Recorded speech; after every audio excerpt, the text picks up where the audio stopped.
then. I'm going to be away when the next one arrives. So, hey Pia, how you doing? What time is it there? I guess you must be having dinner or just about done with your dinner. Here it is just after lunchtime. It is 1:22. Making the kids sleep again. Yeah, good luck with that. I remember the challenges of that. 7:22. Yeah. So I was just saying, when I was talking to myself a couple of minutes ago, I am going to be away when the next one of these boxes arrives. I'm going to open this one up today. I'm going to be away, excuse me, when the next one arrives. So then the live after that will be in like probably late January, early February, and then I'll open up 2 boxes. And I think I'll put together a giveaway box as well. That's my phone. I'm not going to answer it because it's probably someone. Yeah, that's old boxes. So this wall is just full of these cardboard boxes. We use this area as storage. And so I use those boxes up there to kind of cover up the cardboard boxes behind them. And as I get more of these, I'm going to make another layer down here. So yeah, I collect them. You know, they're nice boxes. I feel too bad to throw them out, and you know, I may have a little bit of a hoarding problem. I have trouble throwing things out. But yeah, I think these boxes up here looks a lot better than, you know, just these random cardboard boxes that are behind me here. So yeah, and yeah, that is exactly the plan. I am in the process of turning this space into my recording space. I've got a long way to go, but you know, I've got, you know, like some pictures on the wall and stuff like that. And one of these days I will learn how to do lighting properly. I've got a ring light. I don't know how to use it, but yeah, I am getting there. So after the last live, I had these grand plans to, I know, no space for photo, but that's actually a really good point. Yeah, my son's going to be disappointed at that. So after my last live, I had these grand plans to regenerate my channel, and you know, I was going to start making new content because it's been ages since I actually sat down and filmed a video. And I was going to make all this content, I was going to film, I was going to do all these things. But then I got COVID, so that didn't happen. And then I got over the COVID, and now I've been planning for travel, and so things have been a little chaotic. So yeah. So with the Santa photo bombing before, I was filming in a different location. So we have a setup here where my mother-in-law lives with us, and the room that I was filming in previously is like the dining room that she likes to use. So I could only really film when she wasn't using that space, and so my husband and son would go outside the window and they would be photobombing from there. But now, you know, I feel like I just need my own dedicated recording space because it's kind of loud there and prone to interruptions, and you know, sometimes I just want to have a bit of peace and quiet while I'm making my video. And so I'm trying to create a space. It's really challenging, you know, partly because I am not a designer. I don't know anything about, you know, interior decorating or making spaces look nice or anything like that. So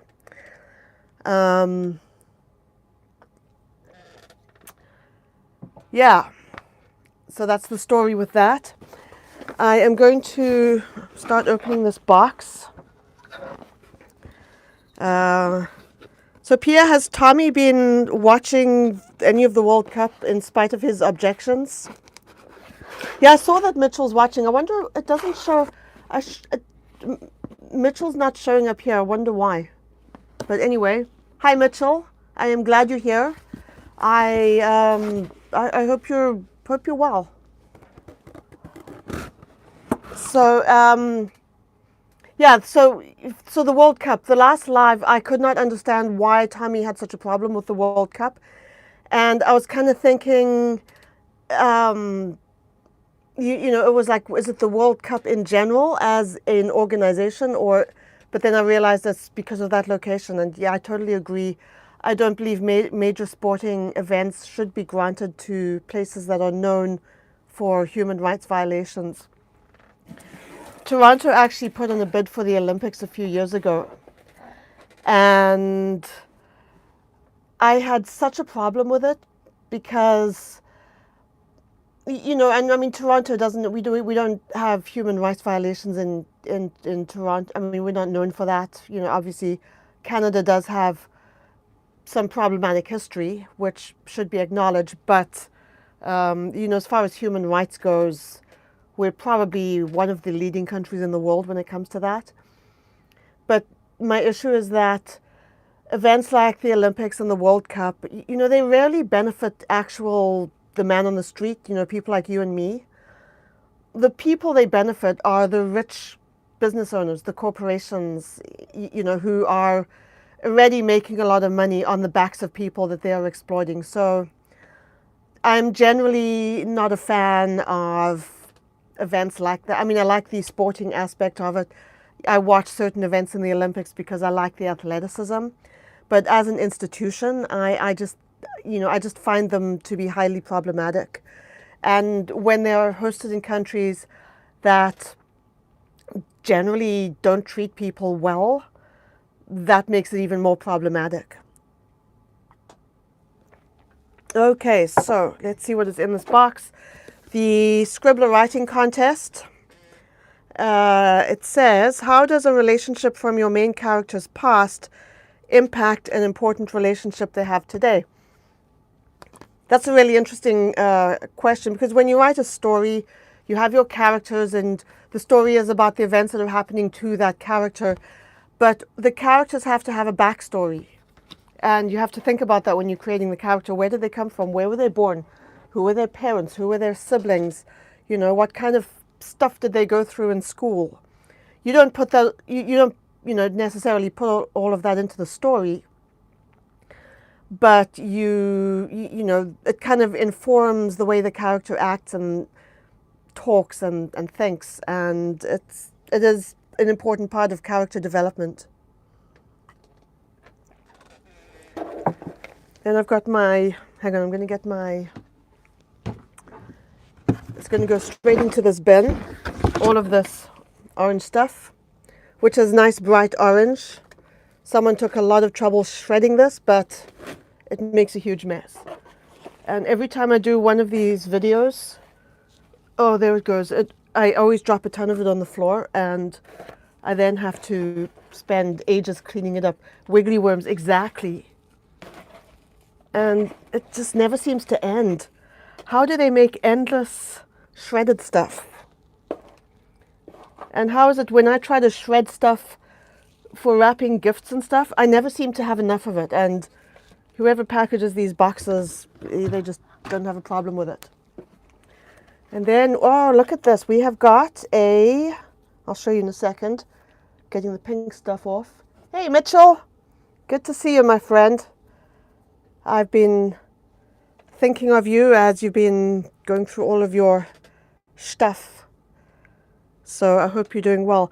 This is actually very cool. We have got a toque. In Canada, we call this a toque. I think in America, what do you call this in America? Like a beanie or a hat? I don't know. In Canada, it's a toque, a winter hat. So, hey, there we go. What do you guys reckon?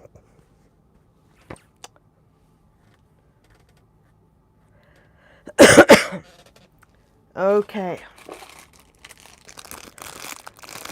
And then we have got this thing. I don't know what it is, so I'm going to open it up.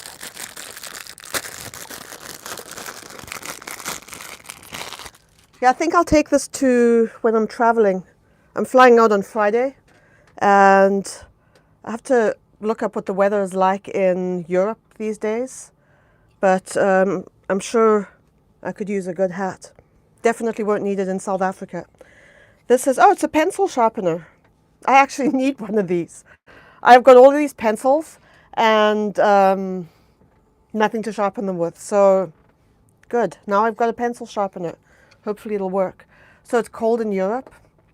Yeah, I was messaging with Phil a couple of days ago. I'm going to be meeting up with Phil in England. I'm so excited to be meeting up with Phil. And so we were messaging back and forth, making arrangements. And he said, and you know, great news, it looks like we're going to have snow. And I'm like, yeah, because that's what a Canadian needs is snow. Oh, and look, I've got something to go with the pencil sharpener. I've got pencils.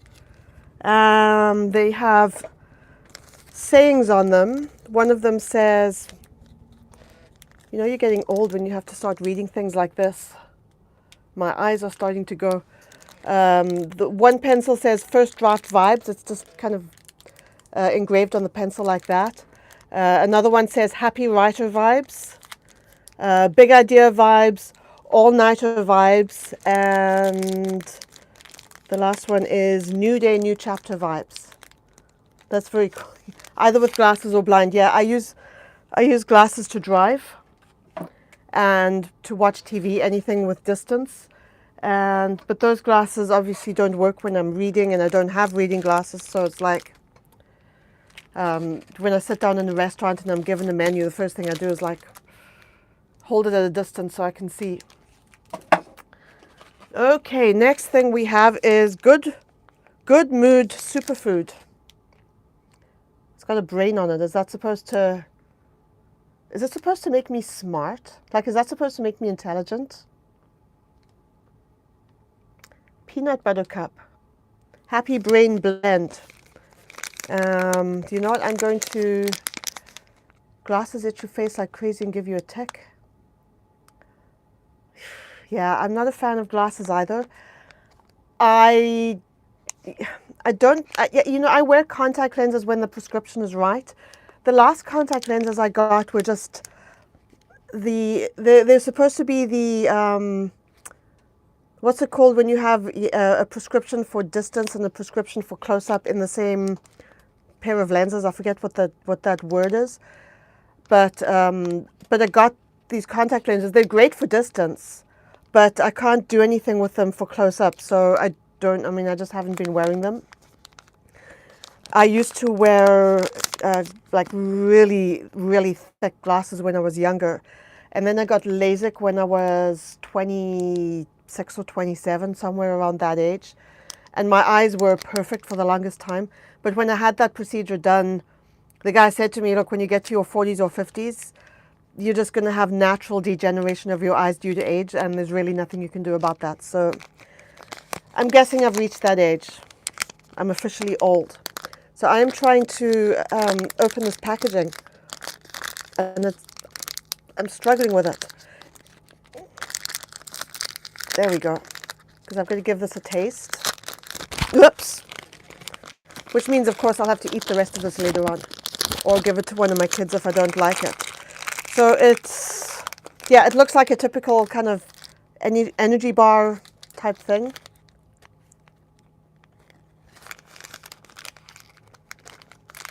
It's actually not bad.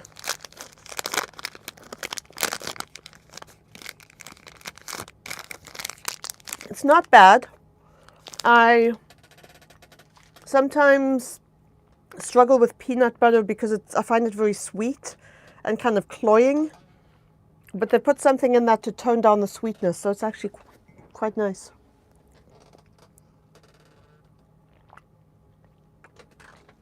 Okay, the next thing. The writing passport. This is where they give you little tips and advice about a particular element of writing. And this is about writing relationships. So let's see what this is all about.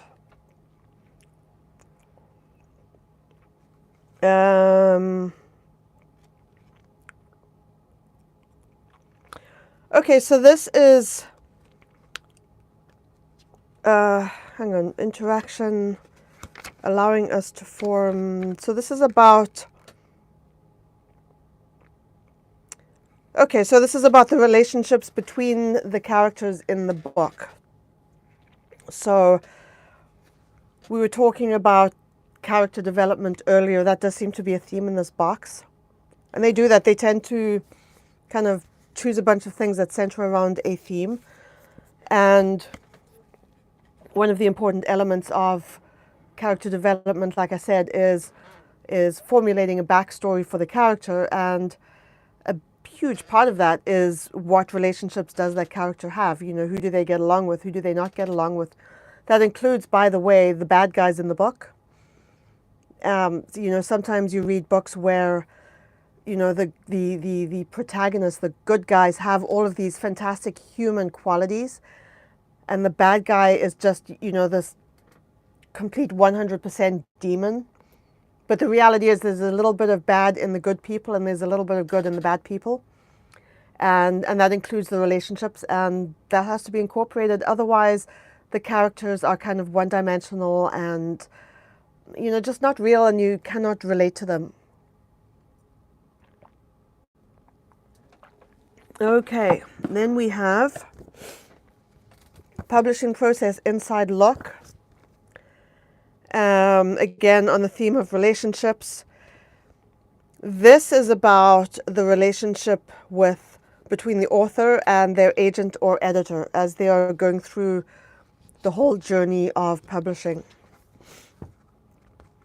And that is really important. I think in some relationships, it's just purely transactional, and you can get away with, you know, as long as I'm providing a service and I'm providing a service, you're giving me money for that service, you know, that can work.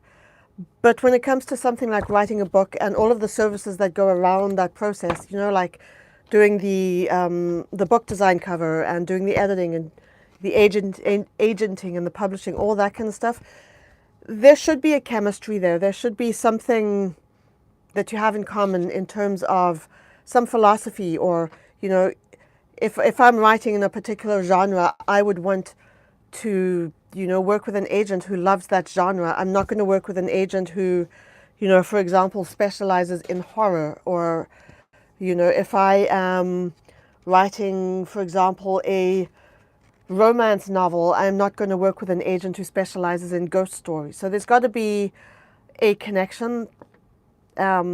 Similarly, when it comes to political views, a lot of people kind of get on me about that because they say, well, you know, politics shouldn't be a part of writing. But I strongly beg to differ on that, because writing is really about life. Even if you're writing about fiction, you are writing about elements of life that are important to you. And life is inherently political. Politics is about how things are run in societies. And if I don't see eye to eye with an agent I'm working with, then they're not really going to get what I'm writing about. They're not going to get where I'm coming from. And at the same time, I'm not going to get where they're coming from. So I do think there should be, you know, I'm not thinking everyone has to have 100% alignment on everything. But when it comes to, you know, just basic broad brush values, you know, there should be some commonality. And then, oops, my box is tipped over.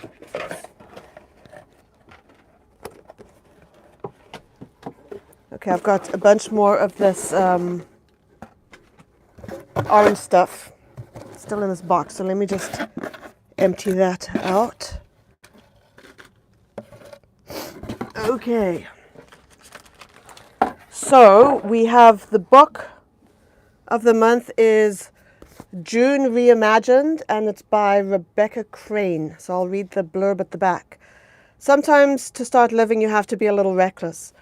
June Merriweather is on the run from her own life. Her brother is dead, her parents are liars, and her college major is a joke. Apart from her best friend Matt, June is desperate for reinvention. And a one-way ticket out of Cincinnati to the Scottish Highlands is a good place to start. With a backpack, an urn, and a secret, June begins again. She snags a job at a cafe and finds lodging at a quaint inn with a quirky cast of housemates. The only problem, the inn's infuriatingly perceptive and sexy owner, Lennox. He's suspicious of June. After all, no one comes to Scotland in the winter unless they're running from something. From rocky start to sizzling temptation, June's new world is exhilarating and one detour away from disaster.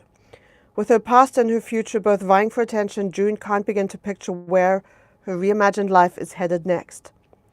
And falling in love with the last person she expected is only the beginning. So, yeah, I'll give this a read. It looks, it looks like a nice light read. You know what? This could actually be a nice airplane read. So I think this, I'm going to take this on the airplane with me. So that is it for that box. Yeah, it looks like a nice box. I'm loving this hat. This hat is so comfortable. I just know that I'll be able to wear this hat for ages. So I don't read all of them because I mean I've got tons of them. I think out of all the Scribbler books that I've received, I think I'm on my third one now. But no, I don't read all of them because they're not all in genres that I like. I've received a couple that are like thriller types, like verging on horror, and I am not a fan of horror as a genre. I'm not a fan of like erotica, like heavy erotica as a genre, and and these books come in all genres, and it's not to say they're bad books because they're not. I'm sure all of the books have a lot of merit to them, but if it's in a genre I don't like, then I put it in I've got a whole box full of stuff that I'm going to be using for giveaways. You have a huge head. I'm the opposite. My head is super small, so I don't have a problem getting hats to fit me. But yeah, if I don't like a genre that a book is written in, I'd rather just let someone else have that book. I'll give the book to someone who appreciates it.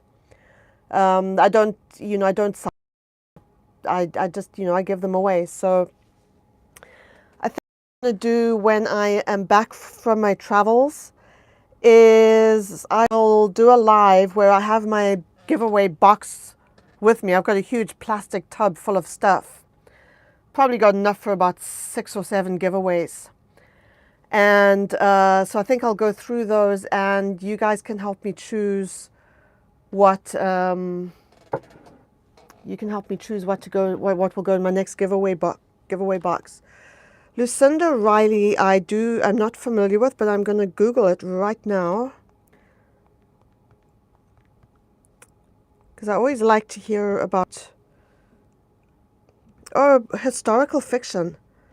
Okay.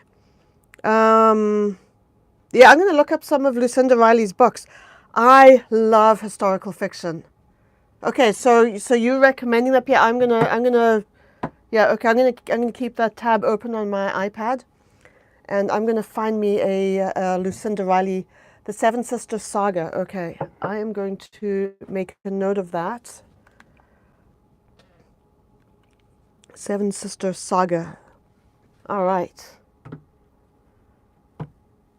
Okay, I'm glad you're enjoying that book, Mitchell. So so enter the next giveaway, and Pia, if you want new reading material, enter the giveaway as well, because I do ship worldwide. Sometimes, if someone overseas wins, it'll take a while to get there, but I sent the last one to a guy in Romania, and it wasn't too bad actually. I sent it just the cheapest way I could send it, and I think he got it in like 4 weeks or something, so it wasn't too bad. Just finished my coffee.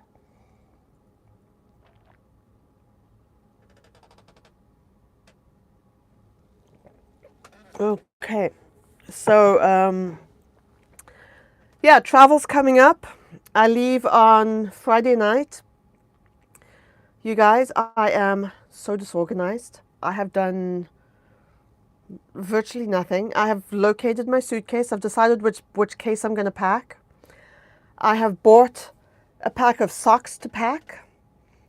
And the reason I bought a pair of socks to, a packet of socks to pack is that my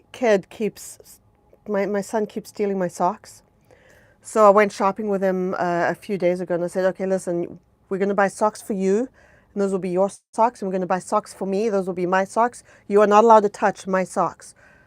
So hopefully I'll get to keep my socks. So I bought socks. Tommy what is it? Like, why don't they just buy their own socks? It's the weirdest thing. And I bought a couple of Christmas presents that I'm going to take back. Alcoholic Christmas presents. That is the problem. That is the problem. Like, if they just wore the socks and put them in the laundry, you know, like, fine. But, you know, my son has these big old clown feet. And I've got these little, like, he's about, he's what, like 3 or 4 shoe sizes bigger than me. And he stretches out my socks and he puts holes in them. And yeah, and I hate wearing socks with holes in them. So, yeah. So anyway, so I bought some alcohol that I'm going to take to South Africa with me, you know, because of course you got to get the alcohol sorted first. To me, that's just priority. That's what makes sense. And so I've got the socks and I've got the alcohol stacked beside my suitcase.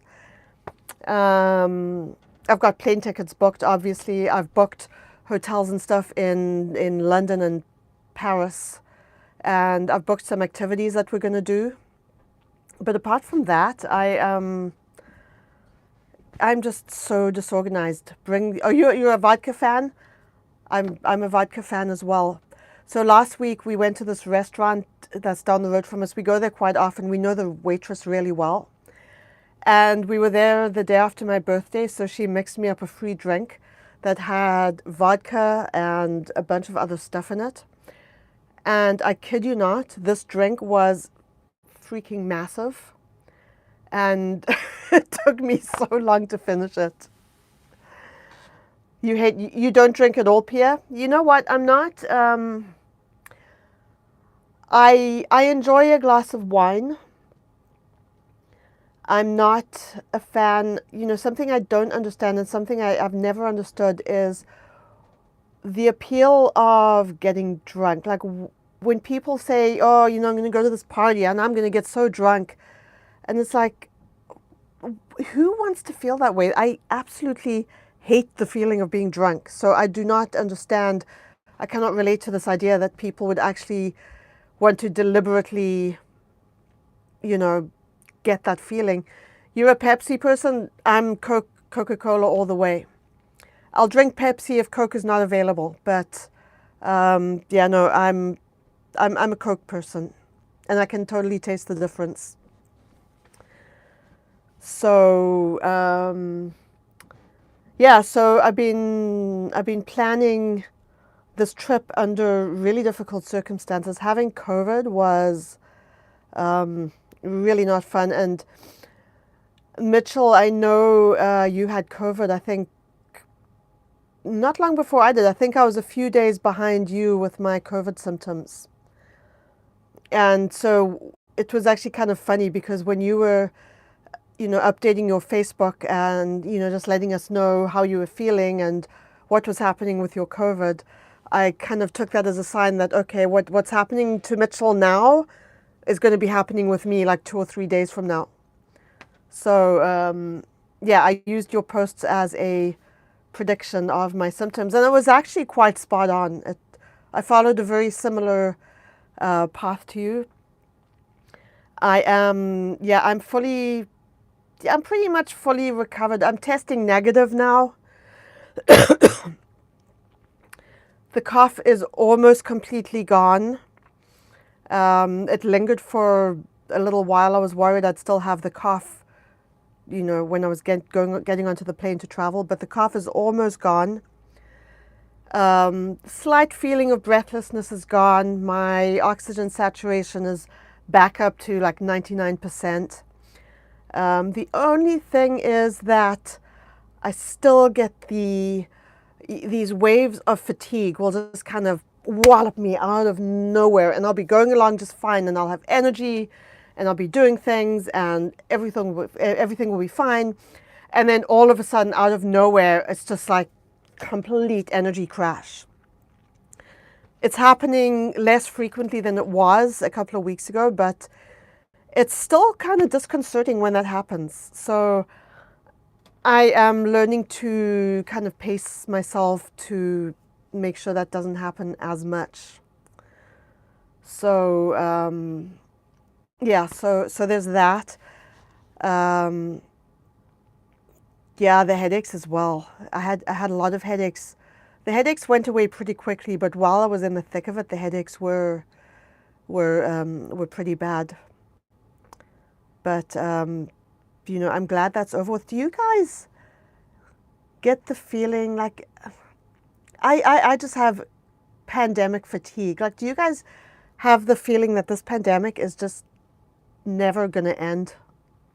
It's every time I see something about COVID in the news, or, you know, like lockdowns in China, or a new variant, or, you know, something about vaccines or whatever, I find that I'm losing the mental headspace to take in any news about any of this. So it's, you know, on the one hand, you know, I think it's important for us to be in the know and be aware of what's happening. But, you know, on the other hand, it's just, I'm so darn sick of hearing about it. And yeah, I think COVID is here to stay as well. It's not going away anytime soon. Right now in Ontario, they have what they're calling a triple threat. And it's particularly affecting children, which is worrying. So it's COVID and the flu and RSV, which is this respiratory virus. These three things are all circulating at the same time.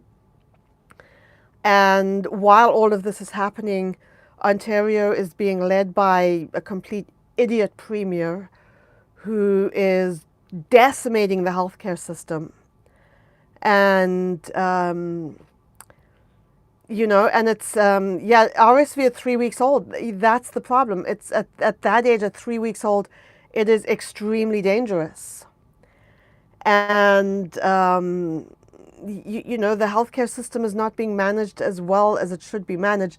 There's actually a protest about it that's going to be happening next week. I won't be here for that, but if I was still going to be here, I would totally participate in that. Yeah, China, what's been happening in China is really bad. They had that fire in that apartment building, and a bunch of people couldn't get out because of, you know, they were literally locked in the building. Yeah, Pia, that must have been absolutely traumatizing for you. You know, 3 weeks old, they're so tiny, and they don't really have immune systems at that age, and they look so helpless. And, you know, I'm so glad that she got through that. That must have been a really tough time for you and Tommy to deal with.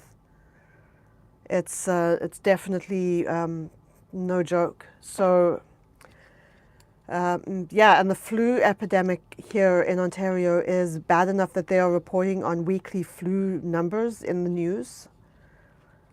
So it's not fun. And, you know, yeah, part of it is the time of year. We are, you know, in that season where people get sick. So honestly, I am glad I'm going to be flying out of it for a while and going into a place where it's summer and their numbers are lower. Oh, stomach flu is the worst. I think stomach flu is like the worst flu you can get, because it's just like, I just hate throwing up. I just absolutely hate it. Yeah, when are you going to Peru, Pia?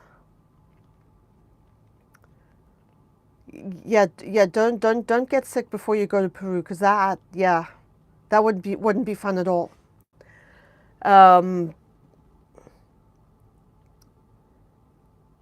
On the 17th. Oh, so that's coming up really soon. 11 days, yeah. And you work with kids, and we all know that kids are basically a cesspool for viruses. Um, and I can say this now that my kids are older, they're teenagers now. But, when they were kindergarten age, they were kind of gross. Like kindergarten age kids are gross. They pick their noses and they get their hands and their fingers into everything, and they they pick up sketchy things from the ground and they put it in their mouths, and ugh. Or your mom had COVID and now she has the flu. That is exhausting. I hope things will be better for her after this. That's it. Whoops! I almost knocked on my ring light. But yeah, kids are absolutely, they're just like young kids. They're just not. They don't have any concept of. Okay, so there's two things that little kids don't have any concept of. Number one is hygiene. They just don't know how to keep themselves clean because, they frankly don't care. And number two, they don't have any concept of personal space. So while they're out there like running around being all, unhygienic and gross, they're also getting on top of all the grown-ups and on top of all the other kids. And yeah, so kindergarten is, yeah. Do you guys still wear masks in your schools, Pia? I'm assuming I'm assuming you had mask mandates at one time. You don't wear masks. Yeah, we don't have mask mandates here. Oh, you never had mask mandates. So we had mask mandates in the schools for a while, and they've dropped them. But, a few kids still wear them. My kids have been wearing masks over the last couple of weeks just because of, all of these bugs that are going around, and because of the fact that James and I are going to be getting onto an airplane in a few days. We are just taking every precaution we can to make sure we don't get sick because, we also don't want to be spreading anything around on the plane or in the airport. And plus, we want to enjoy ourselves when we are in Paris and London. So yeah, we fly out Friday night. We land in Paris on Saturday morning, and then we're going to go and drop most of our luggage off at this baggage storage facility that they have in Paris airport. And then we're going to get on another airplane and we're going to fly to London, and we'll be there for a couple of days. And that'll be we get to London on Saturday, and then Sunday morning we're going to see one of my friends for breakfast. We're going to go on the London Eye, which is that big Ferris wheel thing that they have. I've never been, so I'm really excited to go. James really wants to go on that, so that'll be fun. And then we're going to get on a train and go to Birmingham, and we're going to see Phil, and I'm so excited to see Phil. That is going to be an absolute blast. So there will definitely be a vlog about that.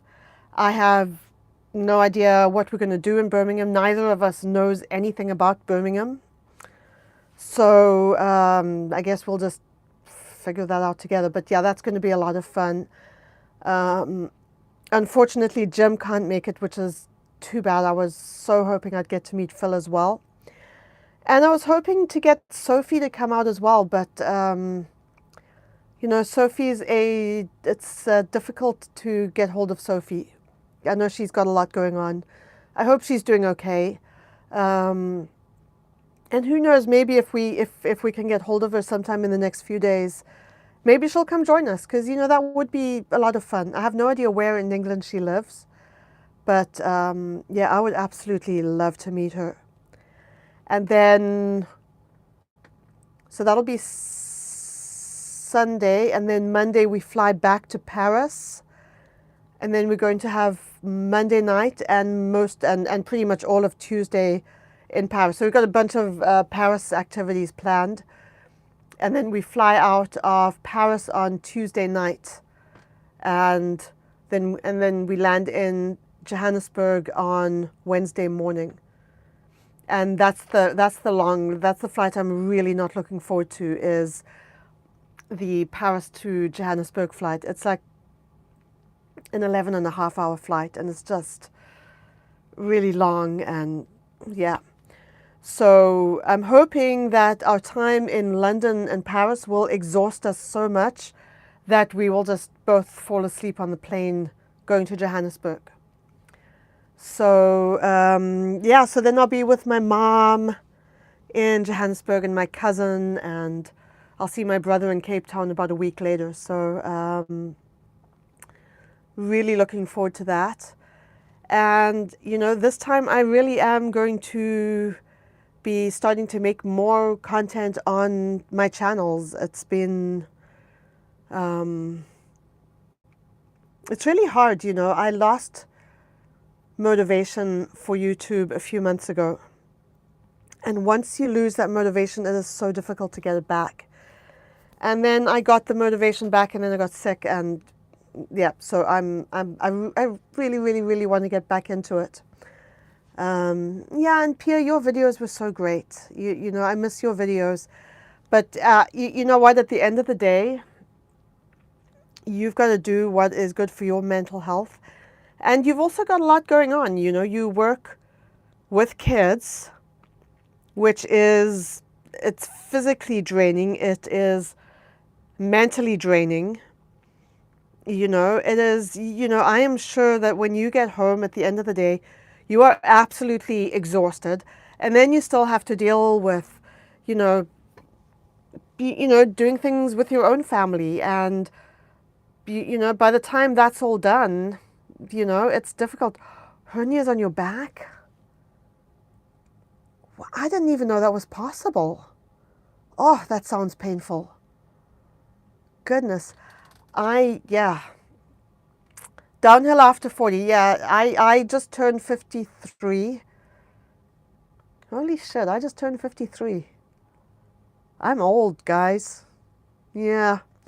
So I've been having back pains for a while, and for the last few days I've been having this pain, like this deep, like a pain in like one of the deep muscles. So you just kind of feel it everywhere in one of my hips. And I have no idea what I did, but it's been really painful. So exercise just, between that pain in my hip and, the COVID and everything else, exercise just hasn't been happening. And, when I don't exercise, I start to gain weight, and then that aggravates all the problems. And yeah, I should get it checked out.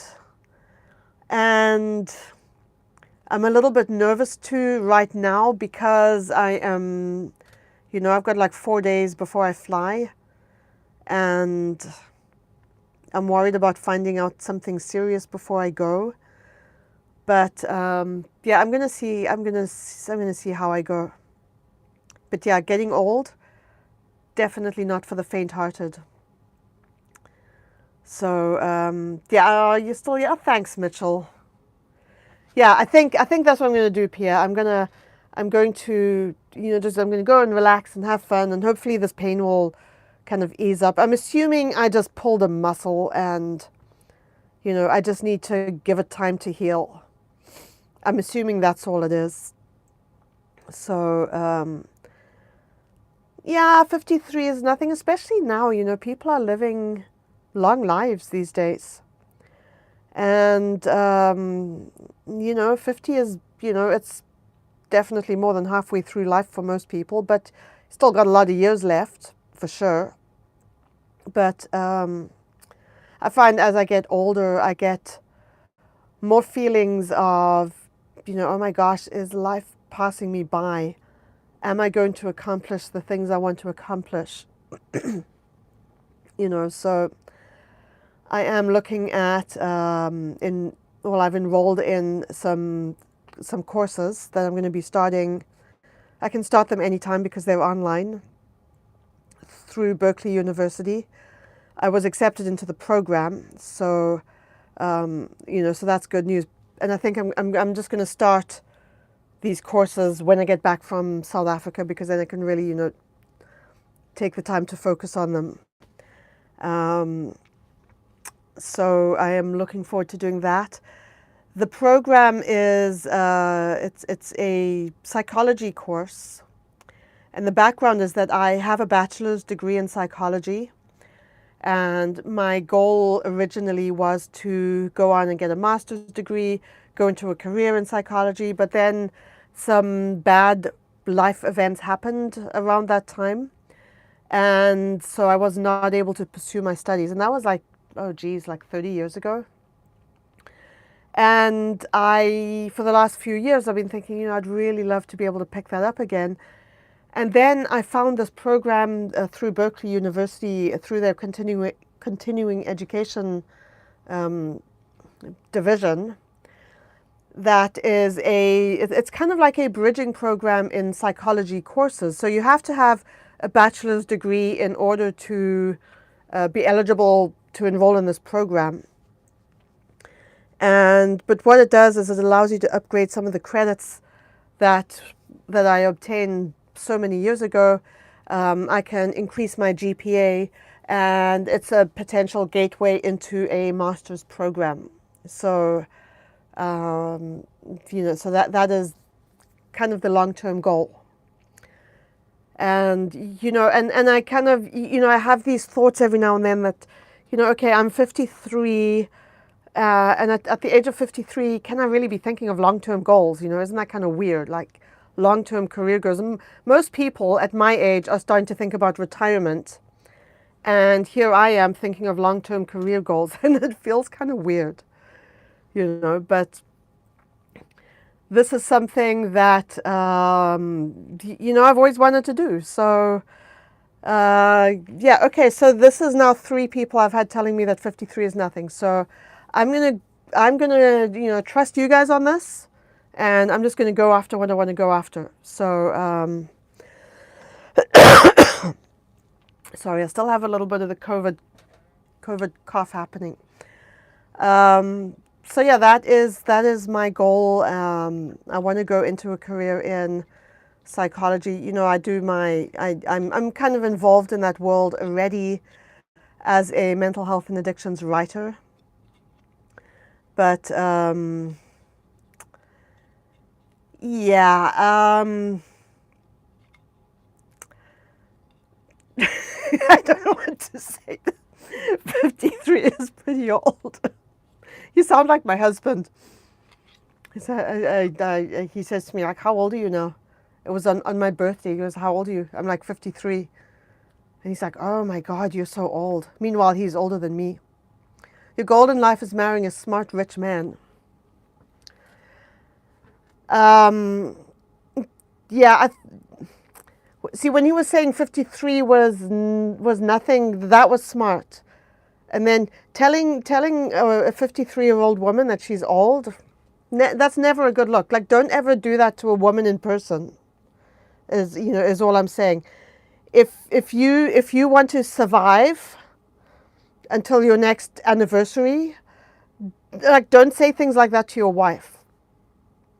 Because you might be unalived and left to feed the crocodiles or whatever. Do you guys even get crocodiles in Norway? I don't know. Or were you asking Tommy when your anniversary is? That's yeah, same. We have polar bears here in Canada as well. Not here in Toronto, but yeah. I am definitely planning to visit Norway sometime, maybe 1 or 2 trips from now. I would really love to see Norway. I've never been, and I've seen pictures, and it's beautiful. And he'll send Tommy, send Tommy away. Either that or get him to stay, and then he'll have 2 women ganging up on him. But yeah, so I'm going to visit Norway someday, and then Pia, I'm going to we'll have to do a video. we'll have to do a cooking video. Maybe that's what we'll do to resurrect your channel someday. We'll do one of your cooking videos, and then, because I think I am probably about as competent in the kitchen as you are. So that'll be a lot of fun. And then, so what we'll do is we'll make a bunch of stuff, and then we will get Tommy to be the taste tester. We'll get Tommy to be the guinea pig, and he can tell us how amazing and brilliant our cooking is. Yeah. So I have no shame in admitting that my husband is the better cook than me. You'll eat whatever. Okay, so Tommy, I see that as a challenge. Although you literally will eat anything, won't you? That I still have I still get the heebie-jeebies from that. What was that animal head? Was it a sheep? That you did a video of, Pia? I still get the heebie-jeebies from that, and I cannot imagine anyone actually. Ugh. Yeah. Yeah. No.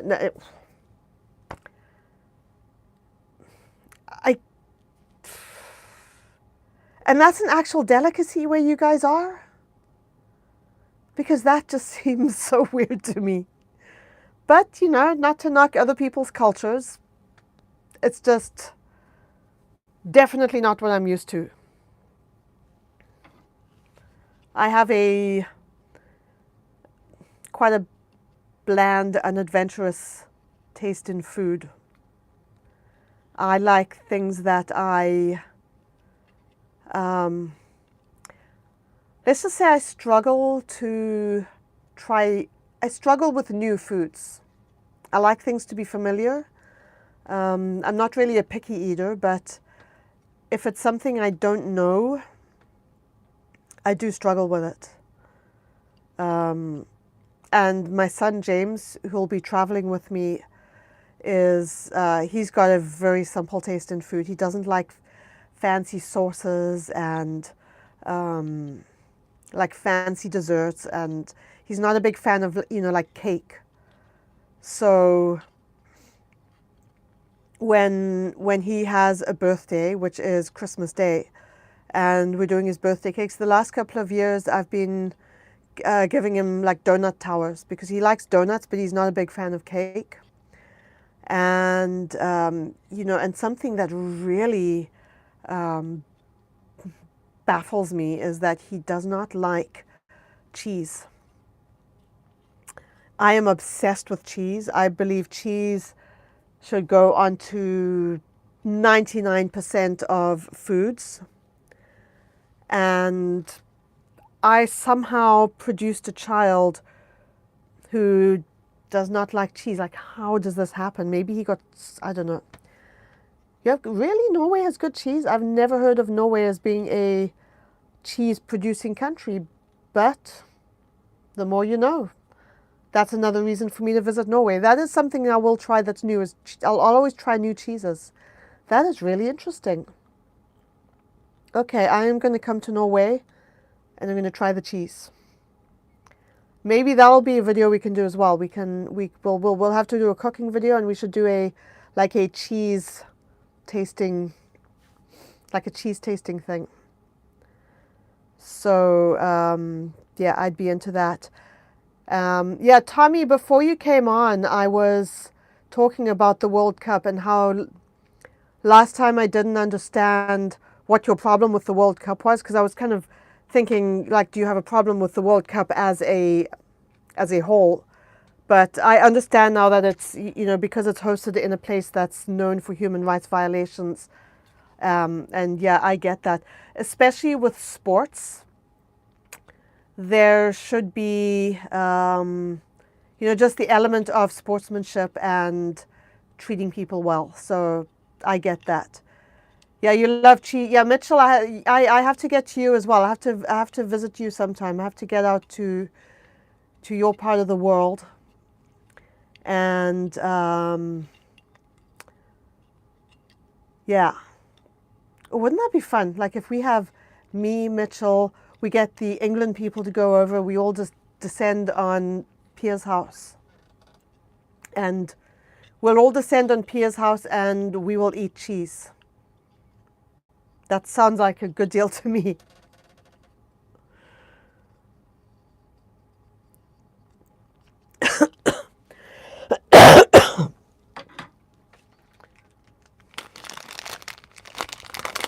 Cheese and Coke, there we go.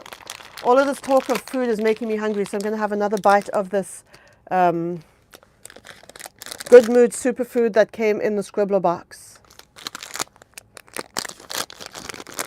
Tommy can be doing the grocery store runs. Like someone's going to go out and buy the food, right? Someone's going to go out and buy the cheese when... Oh, Tommy, you got that all wrong. It's totally Pia's house.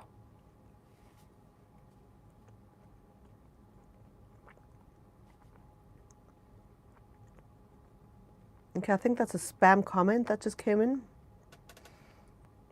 Yeah, that's a bot. Yeah, yeah.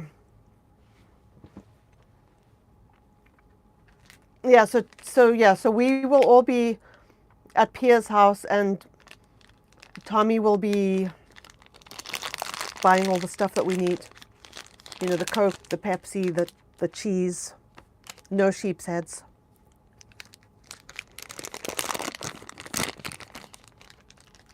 -3 degrees. It seems like you're having similar temperatures to what we are.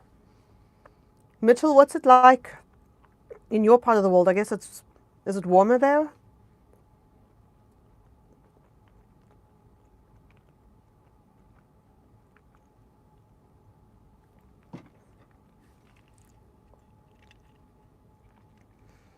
Yeah, so the weirdest thing happened when I was, at the time I came down with COVID, the weather was quite mild. It was like, you know, typical autumn weather, you know, maybe 10, 11 degrees Celsius. And it was fine, you know, it was starting to get chilly, but nothing too crazy. And then I got COVID, so I didn't go outside for days. I didn't even look out of the window for days. And then when I was starting to emerge, I opened my front door and there was snow. And it's like, okay, so winter arrived while I've been sick. And it was just kind of one of these weird things. It was like, I felt like I'd lost a season. I mean, okay, I only lost a few days, but it was like one of those surreal things. It was kind of like, you know, those sort of stories where someone gets cryogenically frozen and then they wake up and it's 100 years later. Yeah, I can imagine it gets really cold in the mountain. It's the same thing in Canada. The further north you go, you know, like in the Northern Territories, it's crazy cold up there, and I mean the North Pole is actually part of Canada, so yeah, it gets really cold. So 60 today. What is that in? I'm going to look up what 60 Fahrenheit is, because in America you guys use Fahrenheit. So 60 Fahrenheit is, okay, so like 15, 16 degrees Celsius. That's nice fall weather, although I am very much a summer person. -52. Ah, how do you even dress? Like, is there clothing that accommodates that? Oh, hell to the no. There is no way I would do that. There's absolutely no way I would do that. I'm a summer person through and through. I was born in South Africa.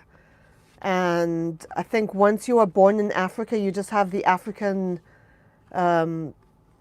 gene that makes you hate winter. Oh, yeah. Minus 52. I cannot even imagine. So I also got this in the Scribbler box.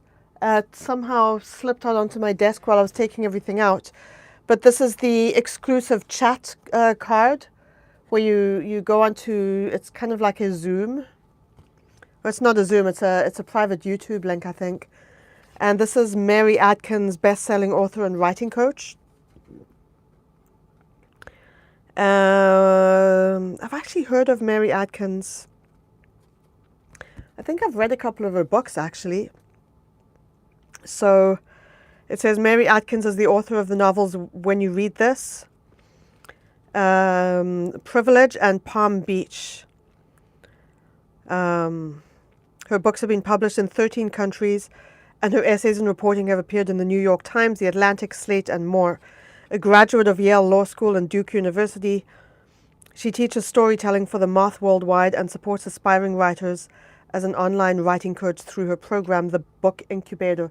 Oh, The Book Incubator, that's where that name jumps out at me from. I've heard of The Book Incubator. So, oh yeah, something else that I've been doing, and I think I was already doing this last time I did a live, but I've been doing more writing contest judging, and that is honestly so much fun because then it's like you being paid to read stories. And, you know, that's like a dream for me, like being paid to read. It doesn't get much better than that. So, yeah, I'm going to definitely do more of these writing assignments in the future. So, yeah, so that's what is going on with me. I should probably wrap this up because, like I said, I've got 4 days before I travel and I don't know what I'm packing.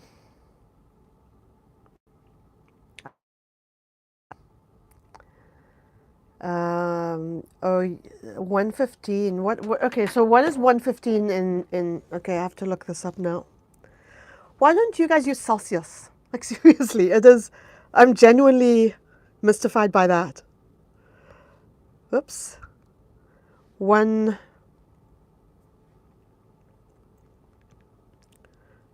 Holy moly, 115 Celsius is 46, so 115 Fahrenheit is 46 degrees Celsius.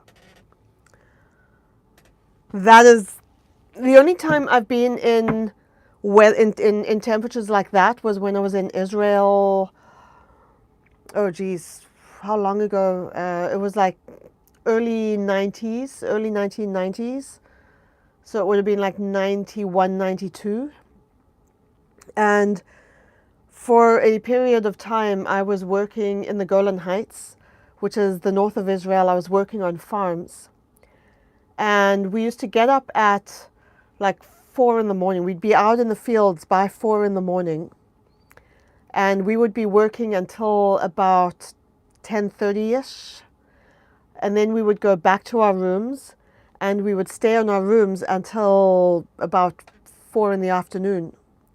And at about 4 in the afternoon, we'd go back out into the fields for another 3-4 hours. And, you know, because that section in the middle of the day was just too hot to be out in the fields. And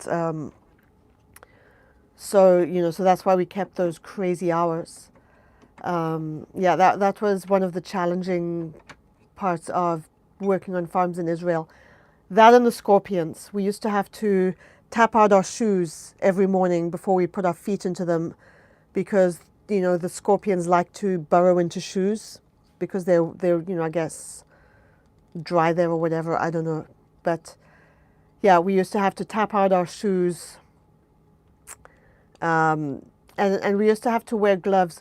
When I worked in the banana plantations, we used to have to, I used to have to wear these gloves. Part of banana farming is that while the bunches of bananas are still hanging, you have to kind of dig your hand into the bunches of bananas to dig out dead leaves. Otherwise, the bunches of bananas are no good. And from time to time, the scorpions go into these bunches of bananas and they nestle among these leaves. And so you have to wear gloves because you can't see. You know, most of the time these bunches of bananas are kind of above eye level, so you're kind of reaching above your head and into these bunches of bananas. And there was one time fortunately I was wearing my gloves and I'm digging out these leaves and I felt the scorpion stinger on my nail, just like tapping on my nail, and it was freaky. So yeah, that was part of my misspent youth. It was like one of these things you do for the experiences. Yeah, if they fall on your head, I would not really want to contemplate that. Although I was always wearing a hat, you know, because of the hot sunshine, I was always wearing a hat, so it wouldn't have gone into my hair. But yeah, that would actually be horrible. One of my biggest fears, and it's a completely irrational fear, I always have this fear that I'm going to get a bat flying into my hair, because I used to read these stories about, you know, and they were mostly fiction, and it's probably a myth anyway, but like I always used to read these stories about bats flying into people's hair and getting all tangled up. Yeah, I'm never going to travel to Australia either because they have. I'm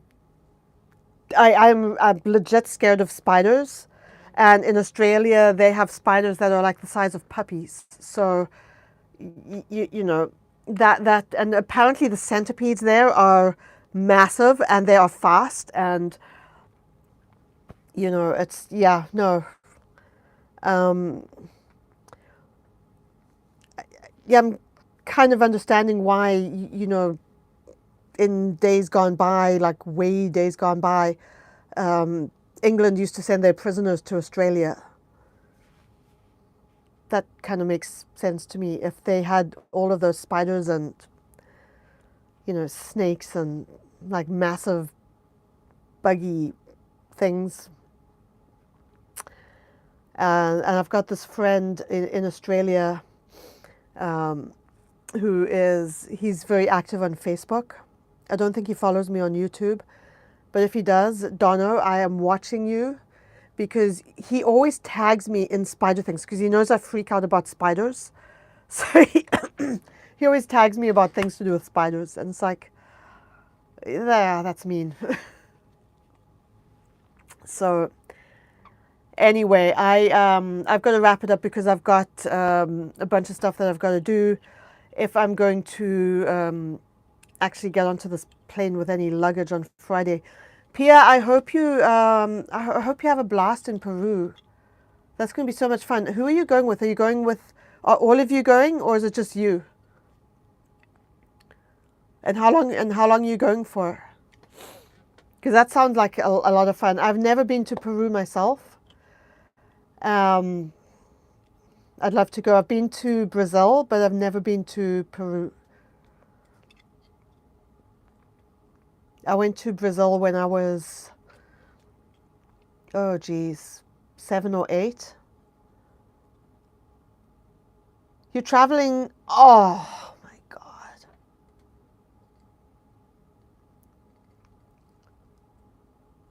Why does Tommy get to travel alone?